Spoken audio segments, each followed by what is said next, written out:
అన్ని ప్రభుత్వ కార్యాలయాలు క్యాంటీన్స్ గతంలో ప్రైవేట్ కాంట్రాక్టర్ల దగ్గర ఉండే.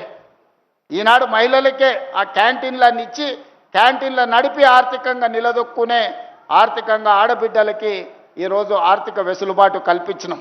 ఈ విధంగా ఒక్కొక్కటిగా 30 నెలల్లో మా సీతక్క 60,000 కోట్ల రూపాయల పైగా ఆడబిడ్డలకు బ్యాంకులతోని లింకేజ్ ఇప్పించి దాదాపుగా 2,000 కోట్ల రూపాయలు సున్నా వడ్డీ కోసం బ్యాంకులకు రాష్ట్ర ప్రభుత్వం వడ్డీ చెల్లించి ఈరోజు వ్యాపారాలు మీరు చేసుకునే విధంగా ఐకేపీ కేంద్రాల నుంచి వ్యాపారం మీరు వేగంగా ముందుకు వెళ్ళేటట్టు ఈరోజు ఆడబిడ్డల కోసం అన్ని ప్రయత్నాలు చేస్తున్నాం.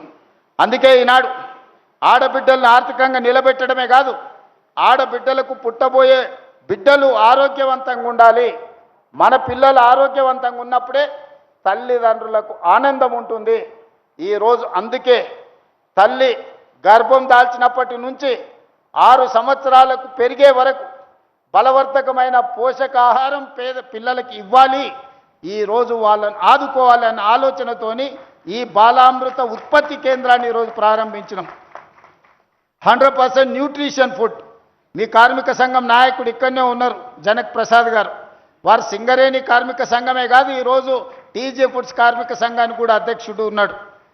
వారికి తెలుసు ఈరోజు ఈ ప్రభుత్వం ఎంత చిత్తశుద్ధితోటి ఈ పిల్లల ఆరోగ్యాన్ని కాపాడడానికి, వీళ్ళే భవిష్యత్ తరాలు, ఈ దేశ భవిష్యత్తు. వీళ్ళ ఆరోగ్యాన్ని కాపాడినప్పుడు వీళ్ళను సొంత కాళ్ళ మీద నిలబడే విధంగా రాష్ట్ర ప్రభుత్వం తీర్చిదిద్దినప్పుడే నిజమైన తెలంగాణ, అభివృద్ధి చెందిన తెలంగాణ, ఆరోగ్యవంతమైన తెలంగాణగా మనం అవతరిస్తాం. అందుకే ఈనాడు ఈ పిల్లల కోసం ఒక మంచి కార్యక్రమాన్ని మా కార్పొరేషన్ అందరూ కలిసి ఇంత మంచి కార్యక్రమాన్ని ఏర్పాటు చేసిండ్రు. దీన్ని ఇంకా పాఠశాలల గతంలో నర్సరీ కానీ ఎల్కేజీ కానీ యూకేజీ కానీ ప్రభుత్వ పాఠశాలల్లో లేదు. ముఖ్యంగా పట్టణాల్లో వలస వచ్చి పనులు చేసుకునే వాళ్ళ పిల్లలు చదువుకోవాలంటే ప్రైవేట్ స్కూళ్ళకు పంపించాల్సిన పరిస్థితి.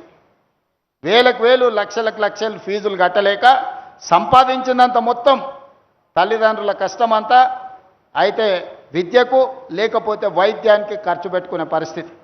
అందుకే ఆలోచన చేసి ఈరోజు నర్సరీ నుంచి 12th క్లాస్ వరకు నాణ్యమైన విద్యను అందించడమే కాకుండా పొద్దున్నే లేచి పరిశ్రమలలో పనిచేసే తల్లులు పనికి వెళ్ళిపోతారు.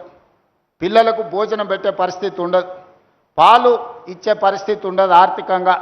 అందుకే ఈనాడు రాష్ట్ర ప్రభుత్వం వాళ్ళందరి కష్టాన్ని గుర్తించి కష్టం నుండి వాళ్ళని దూరం చేయడానికి ఈరోజు నర్సరీ నుంచి 12th క్లాస్ వరకు బ్రేక్ఫాస్ట్తో పాటు లంచ్ ఒక నాణ్యమైన భోజనం పెట్టాలని ఈరోజు గొప్ప పథకాన్ని ప్రభుత్వం ప్రారంభించింది. ఒకరోజు పాలు, ఒకరోజు రాగి జావ, ఇంకొక రోజు ఇడ్లీ, ఇంకొక రోజు వడ, ఇంకొక రోజు పూరి.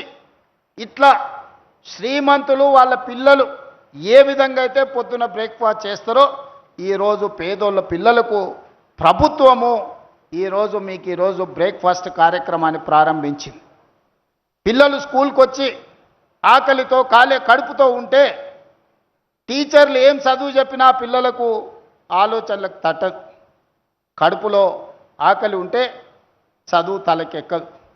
కానీ తల్లిదండ్రులకేం పొద్దున్నే లేచి ఉద్యోగానికి వెళ్ళాలి. తల్లులు బయటికి వెళ్ళి పని చేయలేకపోతే కుటుంబం గడవడం పరిస్థితి కష్టం. ఇంటి కిరాయిలు, ఇంటి అవసరాలు, ఒక్కొక్కసారి ఇంటి అయినా సాయంత్రం చేసుకునే దావతులు, ఇవన్నీ కూడా కుటుంబ భారం అంతా మహిళ మీదనే పడే పరిస్థితి. మా అక్క నవ్వుతుందాడ, నిజమే కదమ్మా నేను చెప్పింది. ఇంటి ఆయన జేబులో నగదు ఉంటే పోయి బెల్ట్ షాప్కి ఇచ్చొస్తాడు. అదే అమ్మ దగ్గర నగదు ఉంటే బడికి పోయి ఫీజు కట్టేస్తాడు. మా పిల్లగాడు చదువుకుంటే నేను కష్టపడ్డా, నా జీవితం ఇట్లయినా సరే నా పిల్లగాడు చదువుకోవాలి, వాడు పెద్దోడై ప్రయోజకుడై గౌరవంతో పాటు ఆర్థికంగా నిలదొక్కోవాలని తల్లి కోరుకుంటుంది.